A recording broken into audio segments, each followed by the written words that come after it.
Hi, I'm Lucy from Study Work Grow, and in this session we're going to be talking about artificial intelligence and the future of work and what that might mean if you're working in the careers space. So whether you're a careers counsellor or careers advisor working in a school, or if you're a private practitioner working with young people, or even if you're just a general educator, we're going to be talking about some of the things you might want to be thinking about, want to be aware of, so that you can have really positive career conversations, even if it's about something very exciting and new like the future of work. So in this session, we're going to be covering a few different things. We're going to start out by trying to put a little bit of perspective into the picture, talking about what all of this might actually mean and what it looks like as a bigger picture side of things. We're also going to be talking about how tech is much more than just AI. So I'm going to go through some of the other technological advancements that we've seen. They're either here or they're very close on the horizon, and I'll explain what they are and also what they might mean for young people. Then we're going to do something where we're going to actually look forward in time, and we're just going to project a little bit forward and think about what the world might look like in 2 years, 5 years, 10 years, 20 years down the track, and how being aware of some possibilities, some future possibilities, could help us have better conversations, help us be more prepared for those conversations, like when people are asking us what they need to know now to prepare for the future. And finally, I'm going to give you some ideas for things that you could think about doing differently, some ways that you could upskill so that you can be better prepared for these kinds of conversations. So let's start by putting everything into a little bit of perspective. It's really easy to get caught up in the hype and all of this kind of fear language around AI and what that might mean for the disruptions in the workforce. We see so many articles talking about how AI is going to take jobs, people aren't going to be able to find work, it's going to change the kinds of work that are available. And I feel like it's really easy to get caught up in this and to take what's being presented as reality when with a little bit of perspective, we can start to see that there are lots of different drivers, lots of different things affecting the workforce at the minute. Job mobility is really low, so it can be a little bit more difficult for some people to find new employment. It's also difficult for employers to find people with the right skills at the minute, and those things are also having an impact. It isn't just AI, isn't just coming in and taking jobs. And in fact, a lot of the research is actually showing that in many cases, it's actually creating more jobs at the minute. So we're seeing new jobs coming onto the market, and these tend to be pretty good jobs. They're jobs that require critical thinking. They require you to be good at a number of things, and humans like doing different things every day. So we just need to keep a little bit of perspective when we're talking about AI. So it's really important right at the start to acknowledge there's a difference between augmentation, artificial intelligence's ability to augment jobs or augment things that humans do, and automation, which is where we take over an entire process. Artificial intelligence takes over an entire process. Automation might be something like where we've replaced checkout operators now with self-checkout services. You can have one person who's actually managing, say, 10 or 15 different self-checkouts, and we're all scanning our things ourselves and paying for them at the end. Whereas augmentation is where we can use artificial intelligence to take over a part of our task or our role, or to just do something really specific. So the example that you could use for that is where a real estate agent, you're still going to need a real estate agent to sell property. It's just that real estate agent might now outsource the part where they have to write the house description to artificial intelligence. They might ask a chatbot or an LLM to help them write that job description, which is probably a good thing for the real estate agent and a good thing for the person trying to sell their home. And we can see that we're actually expecting a lot more disruption from augmentation than from automation. So the graph in front of you is from Jobs and Skills Australia. It's in their latest report, which I'm going to actually give you the link to a little bit later on. But you can see that top line of purple dots is how much of an impact augmentation is going to have on these jobs. Whereas the green dots down the bottom, that's how much of an impact automation is going to have. So in most cases, jobs are going to be much more impacted by augmentation, as in we will be bringing artificial intelligence in to help us do our jobs better, rather than automation. For the majority of jobs, we're not expecting automation to be able to take over the whole thing. It might take over one part of what you do, but it's not going to be able to come in and wholesale replace you. There are some exceptions to the rule. So you can see data entry operators is right on the far left, where they're expecting a lot of disruption from artificial intelligence and particularly automation. And that makes sense because we don't need data entry operators anymore to sit there and manually process data when we have other tools to do that for us. The thing to keep in mind with all of this is that when we're talking about augmentation, not automation, So the thing to keep in mind with all of this is that when we're not talking about automation, we're talking about augmentation. We're going to need humans as part of that process. So we're actually seeing greater demand right now from employers for skills like human skills like communication, critical thinking, leadership skills, because those are all things that we need in order to manage AI and in order to use it properly. And those are skills that it's very, very hard to train or to outsource to artificial intelligence. They're also expecting that most social services, so where it's human to human contact, things like aged care, disability care, even home maintenance, that kind of thing, it's much more difficult to replace them with a machine or with a system. So they're not expecting that those services were going to be replaced easily either. One of the ways that we are expecting the job market to be disrupted a little bit, though, is with what we call hybridization. And Jobs and Skills Australia is saying that what they're expecting is that some jobs are going to start to merge. So as AI takes over certain parts of tasks in a similar way across jobs, we might find that you don't need multiple different people in different roles to do the same thing anymore, because AI can bring those roles together or make them into hybrid roles. So for example, in the past, you might have had, in a retail store, you might have had retail assistants, you might have had stock managers as well as retail managers. Whereas now those roles are kind of getting brought together, and it might be that the focus is more on customer experience within the store itself, on making sure that the customers are having a great time and really getting to see and try on the products, rather than doing things like handling stock queries. All of that can be handled with an automated system now. Another way that we're expecting disruption in the job market is with the creation of new specialisations. And this is, I think, something that is really exciting. And we're going to talk about this a little bit more in a minute when we go into the different technologies. But this is the stuff where we're actually creating new roles that didn't exist before, because artificial intelligence is making it possible for someone to be able to do more. So not just do their old previous specialisation, but also to branch out and to do more with that. What we're seeing is that there's greater demand for these kinds of new specializations as well in areas that are really popular. So we're seeing a lot of this being created in areas like content creation, which aligns really neatly with some of the creative arts and media space. So it might be that you are going to need more people. We're going to need more people who are able to use different scheduling tools, different software that helps us schedule, so they can create more content and be creative, but then use software to help them schedule that better, so they're handling more content for more people and things like that. That's really where we're going to need to start to bring together specialized skills from other areas that are not just tech knowledge. So because artificial intelligence can now handle a lot of the tech side of things for us, we can do more and go further without having to have all of those coding skills that we needed to have in the past. So what all this means is that we can start to see it as a bit of a reorganization rather than a revolution. So I know we have heard that revolution word a few times lately, but really what we're expecting within the workforce is more about this reorganization of tasks. People might stop doing some tasks and start doing different tasks. People who needed to outsource tasks because it was beyond their scope can now start to bring that within their role. And also creating this new demand for combinations of skills and knowledge. So it's not a revolution where we're seeing an entire system go out the window and another one come in.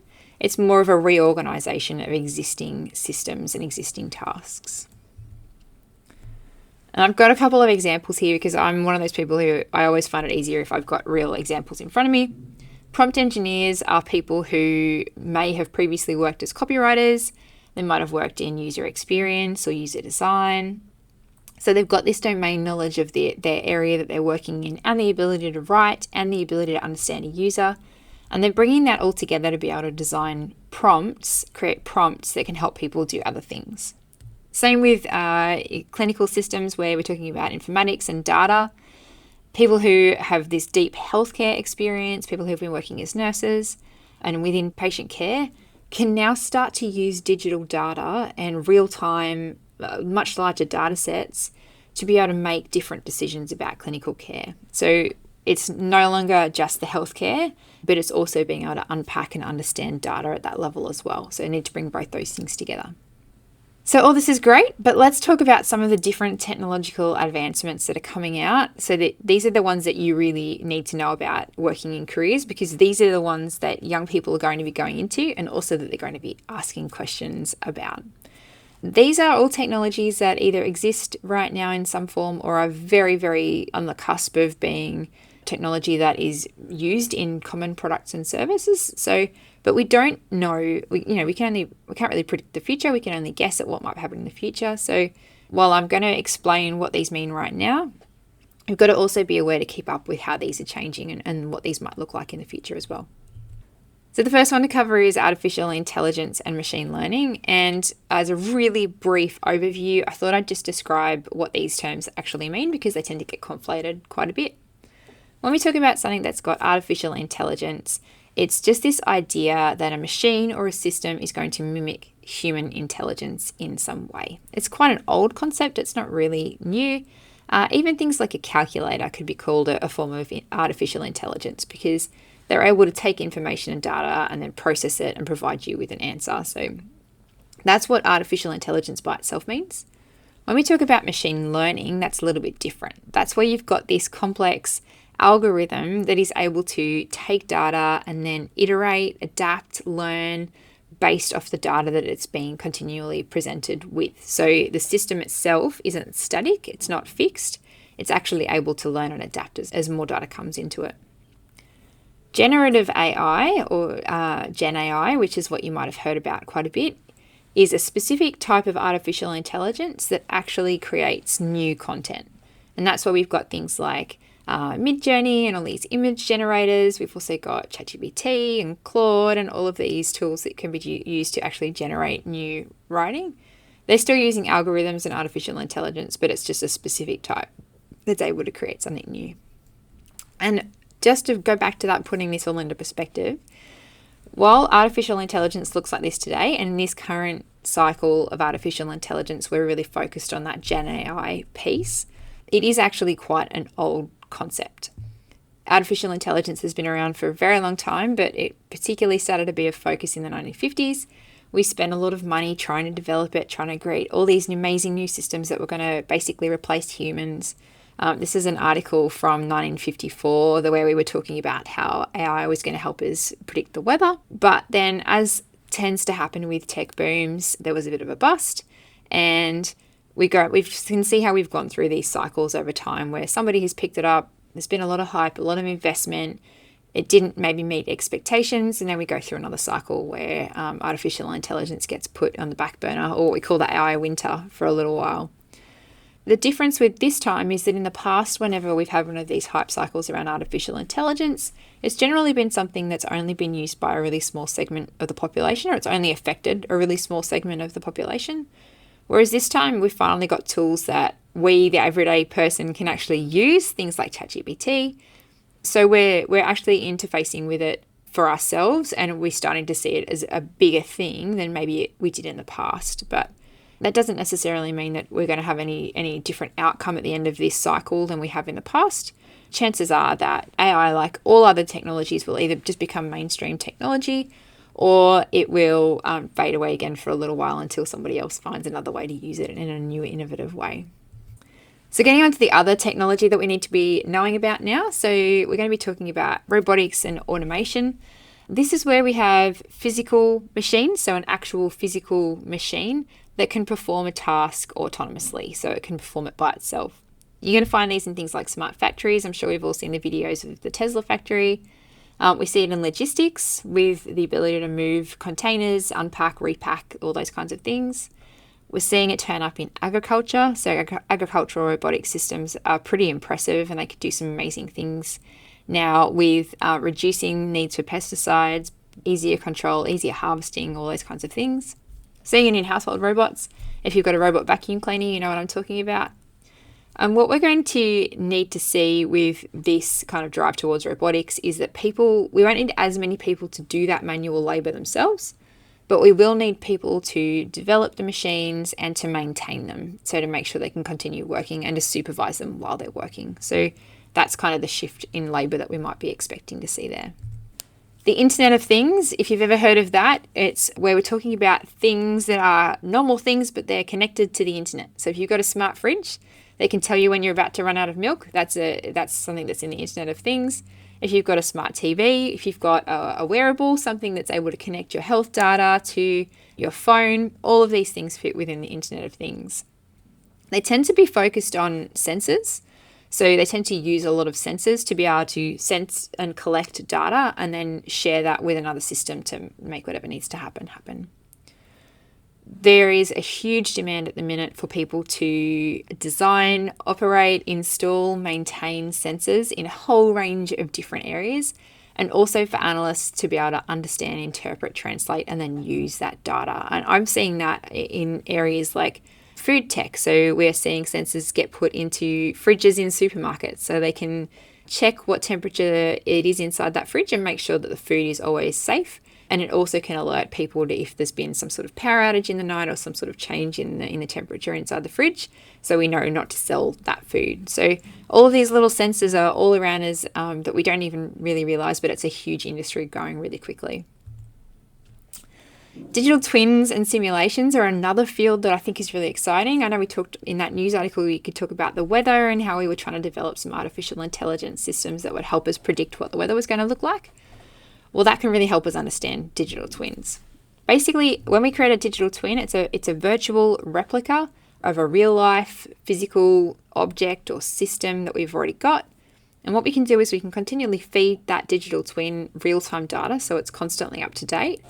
And we can then use that to run simulations to see what might happen in the future. So if you watch F1, that's currently the car racing that's currently happening, you'll be hearing them talk about simulations, and they can literally run through races and simulate what might happen in races.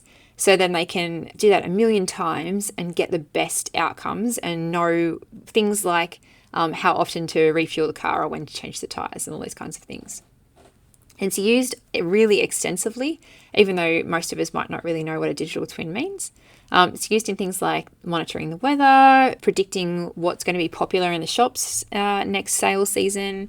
It's often used in defense industry to plan tactical approaches and to run through simulations before any kind of operations take place, even to select medical treatments for individuals. So we can add an individual's data into a system, into a digital twin, and then simulate what happens if we treat with different medications to see what the best outcome could be. So it's a really exciting field as well.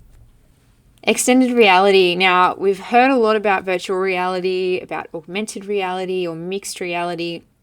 And extended reality is all of these concepts really where we're basically putting some sort of interface over the top of your current environment. I've seen it used in things like how to train future doctors. So in order to give them a better experience, instead of just looking at a textbook, they can put on the headset and they can literally see in front of them whatever organ it is that they're learning about, turn it around, inspect in detail, really understand that organ in a 3D environment so that when they're then in surgery, they're much better prepared rather than just if they've seen them flat in a textbook. It's also showing up in things like architecture. There are now ways we can walk through our homes before they're built.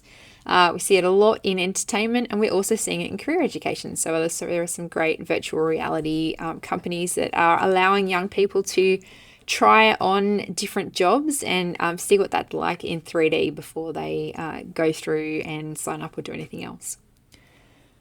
When we're talking about extended reality, this is one of those fields what I was mentioning earlier where we're going to be needing those digital skills, but also those creative skills. So those really powerful media skills and ability to spatially and visually understand how things work, as well as the tech skills. And that's where stuff like AI can really help us kind of bring those two things together.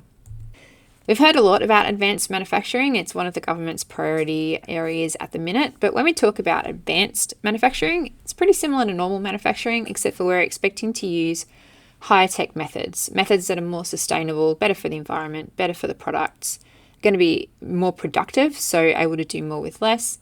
And we're seeing these in a lot of fields. So right through things like aerospace, vehicle design, medical devices, health devices, prosthetics. Within food production, we're seeing people coming up with advanced ways to do things like package products or to produce products. So what we're going to need for this industry are people who can be technicians, but also engineers, innovators, designers, people who can take digital solutions and then translate them into a physical production scenario. Biotechnology is quite closely related to advanced manufacturing, and we often see the two of them go quite together, but it's where we can use an understanding of biology to create these really custom personalized health products. Also things like pest-resistant crops or crops that can perform better in different scenarios, biofuel, vaccine development. And for this industry, we're going to need people who can work in a lab, so people who understand the science and the clinical situation, but also those who can understand data and the digital landscape with that, and also understand the ethical implications of what we're talking about here. Clean energy is another one that is often talked about at the minute, clean energy and storage of that clean energy. And there are a lot of people who are currently working on how we can integrate renewables with our existing energy grid. So we have a grid that currently exists. We're transitioning to renewables, and how do you bring those two things together to make sure that the power stays on everywhere it needs to stay on? Because that's a huge deal in and of itself. But there's going to be a huge demand, or there already is huge demand, for people who are tradies, people who are engineers, planners, environmental specialists to be able to understand the environmental impact, and also project managers to make all of this happen. Cybersecurity is a field of technology, and I think people sometimes combine it in their heads with software development or with IT, standard IT, but it's really not. Rather than necessarily developing software or writing code, we're using other systems to try to assess and test that other people's software, other people's code, other people's systems, so that we can protect them. So it's quite a specialized field. We don't have anywhere near enough people working in cybersecurity, but as some of the other systems that I'm talking about start to take greater hold, it's even more important that we are aware of cybersecurity and that we have enough people to perform all the testing that we need to make sure that our systems are actually secure. And while, like I said before, it does require IT skills, but it also requires this really deep understanding of ethics and compliance. So it's not just a case of coding and following procedures. It's really understanding, trying to put yourself in the mindset of other people and trying to test systems in a way that we can then make them as robust and safe as possible. And the last one I'm going to talk about is the Web3, which is basically this concept that the World Wide Web, so the internet, is going to become more and more decentralized over time. People are going to be able to have better control over their personal data, their information, and it won't be held in some other organization's databases. It will be held in our own storage systems. So that means we can control our own data and our own identity. This means we're going to be needing things like blockchain, and it affects things like micro-credentials. So being able to own your micro-credential, your badge that says that you've done a certain course. Things like cryptocurrency, property transfers, so smart property transfers, where we can ensure that the right people are getting the right documents that they need and everything's done correctly. Even things like tracking fine art. And I'm not talking necessarily about NFTs where we've got internet, online art, digital art, but rather just literally tracking the provenance of fine art around the world. That can be done with Web3. And this requires a certain set of skills. So once again, we're talking about those software development skills as one part of that, but also this understanding of ethics, compliance, the legal frameworks surrounding all of this, and also how to handle those kind of data networks. So that was a lot to cover, those different types of technology, and I didn't cover everything, but I think that if, as careers advisors, if we can be aware of those and able to speak confidently about what they might mean for young people, that's going to be really powerful moving into the future, because those conversations are going to be happening more and more. What I'd love to do now is to have a look at how we can predict what the future of work might look like. What is this actually going to mean for our futures? We can do this conceptually by having a quick look at the futures cone first. What we need to remember is that when we're trying to predict what's going to happen in the future, it's relatively easy to predict what might happen in the immediate future, but the further out we go, the broader the range of possibilities becomes. And we can start to talk about things that are on either side, either end of the spectrum, but the reality is that we're going to be talking about what the probable or future might be, what the most likely scenario might be based on information about what we've seen in the past. So if we're talking just a couple of years in the future, we can expect that things like ChatGPT are going to be part of our life, part of how we study. I know there are governments all around the world who are developing LLMs that can handle tutoring for young people. teachers now. ChatGPT's just released a new system where teachers can create content on ChatGPT. But going along with this is, I think in the next couple of years, we're going to see more stronger rules brought in. So with any new technology, there's a bit of a Wild West period. But after a little while, we start to say, oh, let's put some safety guardrails on these tools so that we're a bit more aware of what's happening behind the scenes. And I think that by the time we've got a couple of years down the track, hopefully that will be more in place. We also think that we're going to be seeing more tools that have been developed to handle the easy stuff. So the easy admin tasks, the easy repeated stuff. So things like posting on a regular schedule if you're a social media manager, or just processing data. It will do more of the process for you without you having to do anything about it. I think that we're also going to see, as part of that, quality control coming into this as well. So people are really aware, I think the word of the year was AI slop. We're really aware that some of the things that are coming out now are not necessarily of high quality. So people are needing to develop skills to help them assess whether or not something is real, or if it maybe have created and it is hallucinated as part of that creation, it's not quite real. And so that'll be around as well. And I think we're going to see a lot of interest in these augmentation jobs. So these new specialisations, these hybrid roles, these exciting roles that are coming out, people are going to be starting to perk up their heads and say, hey, how can I get one of these roles? These sound really exciting. A little bit further down the track, if we think about 5 years out. So if you have a 15-year-old who's in, say, year 9 or year 10 right now, we're talking about when they're 20, they'll be either partway through a trade if they're doing an apprenticeship, or partway through university. We think that there's going to be a bit of a shift away from those LLMs, those really broad tools that cost a lot of money to operate and aren't necessarily commercially as viable as, say, agents that can handle really discrete tasks. And we're going to see those being embedded within things like that we're already using, things like the Google Suite or Microsoft Suite. I think that will be part of what we see. This continuing trend of this hybridization of jobs. So more and more new roles coming out that are expecting people, because of AI, to be able to handle a broader range of things rather than a narrow specialization, which I'm really excited about because those are the kind of fun jobs for me. And I also think that we're going to see, by the time we're about 5 years down the track, that it will no longer be enough to just have a certificate that you've printed out, that employers are going to really want to see evidence of skills, of work. So portfolios are going to be more important. Even for students who are leaving school, they're going to need to be able to show, hey, this is the work that I completed while I was at school. When we think a little bit further forward, and remember this is quite hypothetical, we can't really tell what's going to happen in 10 years' time. Nobody could have predicted what happened 5 years ago. But if we think about what the world might look like, we can expect that things like stackable learning has become really popular, that continuing trend towards micro-credentials and blending micro-credentials with evidence of work, so portfolios or projects that we have. Even greater demand, I think we're going to see for critical thinking skills, creativity skills, innovation, all of those human skills that are really hard to outsource to AI, or to do well if we're outsourcing them to AI.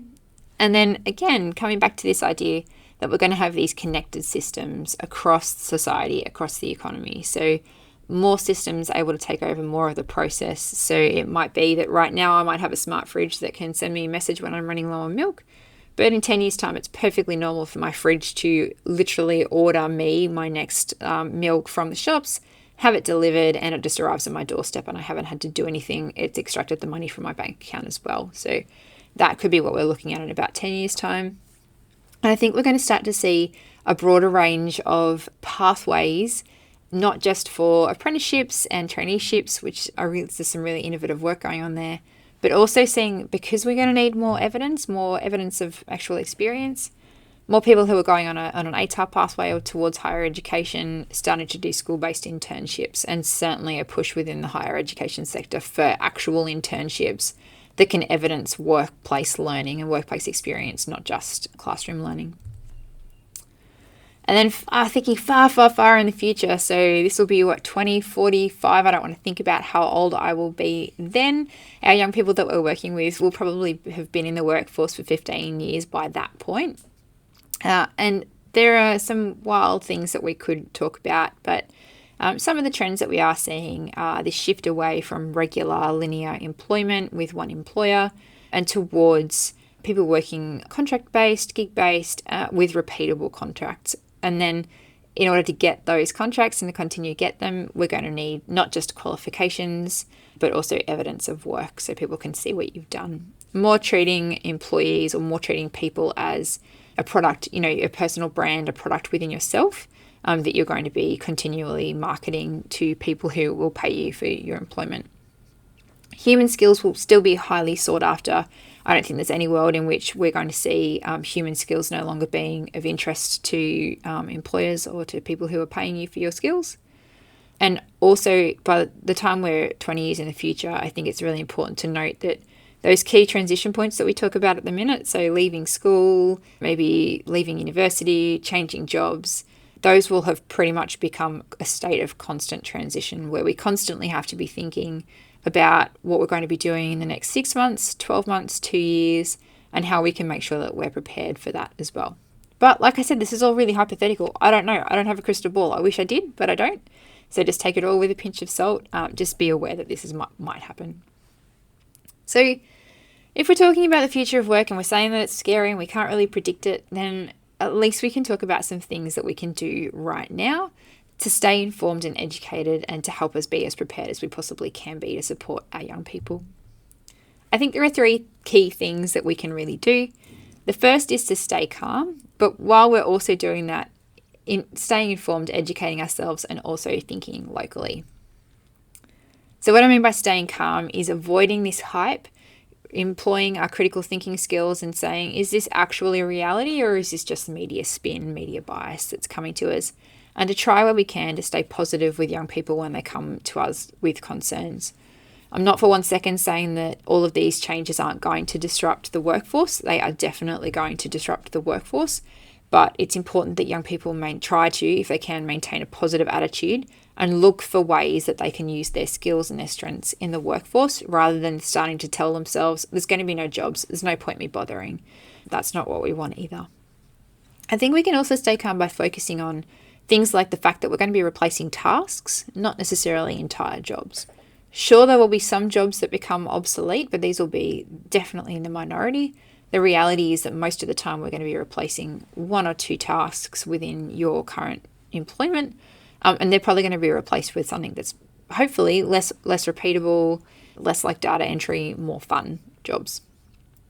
We can stay calm and encourage young people to build skills and experience, things that are going to help them no matter what the workforce looks like. And we can also be positive and share some mythbusters. We can challenge young people when they're coming to us with these myths, and examples of how jobs are being created due to the artificial intelligence that's taking place. I watched a podcast not long ago and there were 2 people talking about how AI was going to disrupt the workforce, and they both said that it was interesting because they were both saying that their jobs wouldn't have existed without artificial intelligence. So they're talking about jobs disappearing, yet both of them are currently working in fields that wouldn't have existed without artificial intelligence. So the second of my 3 things that you can do is to stay informed. And I think this is probably the most important and it's something that I take on as a practitioner as well. So how can we keep abreast of what's actually happening in the space? One of the really good ways to do it is to set up some news alerts. You can use Google News or whatever news platform you're using and just set up some alerts so you get an email digest with the latest information every week, just so you can stay on top of any reports or any big updates. Being aware and critiquing what you're reading, particularly if you're reading something that is alarmist, saying, what is the agenda behind this? Is this based in reality? And what other information can I go and collect that will help me put this in perspective? And then the last thing you can do is to read the reports, or if you haven't got enough time to read these quite lengthy reports, to at least scan the summary so you're going to get in the key insights out of them. As an example, I've got 3 reports that are from this year that I think are probably a good place to start. The first is the most recent one that's come out from Jobs and Skills Australia. They have on their website with this Gen AI transition report, they have a whole stack of infographics, data you can unpack. There are case studies as well to have a look at. So that's a really good one to get you started. There are lots of different future of work reports. This one is from the World Economic Forum, but if you search future of work report in Google, you'll get a whole stack of them come out. And these are great because they usually talk about where the trends are for the disruptions that they're imagining or they're predicting, but also they will be talking about the skills. So there's a strong focus usually in these on skills that we're going to need and what this might look like in the future. And then there are also some education-focused reports. This one's an AI literacy framework that's come out from the OECD. That could be really powerful, not just for educators, so it might be something that you want to share with school leadership, but also helping you understand what's changing in education itself and how that might impact preparing for the workforce. And there are also a stack of online articles. So we have online articles. This is one of ours about some really cool companies doing some really exciting things. But try and stay ahead on top of announcements from local industry, from local universities, startups that are emerging in your local area. Find these projects, these exciting things that are happening, and share them with your students and with their families as well. And then the last thing you can do is to think local. So to help put all of this transition, all of this new technology into context, it's really important that we think about what that's actually going to mean for our local students in our local area, because it won't be the same for everyone everywhere. So try and keep ahead of the local tech-based projects that are underway, any companies that are doing innovative things in your area. If there's an innovation network, try and head along to those events if you can. There are usually festivals for a wider region every year, so try and at least look at the companies who are attending those, look at some of the people who are speaking at those, even if you can't get along, just to keep your head thinking about what's actually going in your local area. And then also be aware of any new local courses, any new degrees that you have that are coming up near you.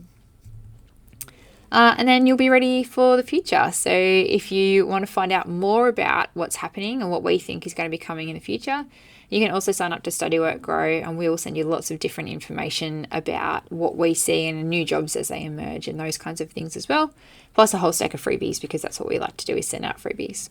So I hope you found this presentation useful and that you are feeling better equipped to head into the future of work.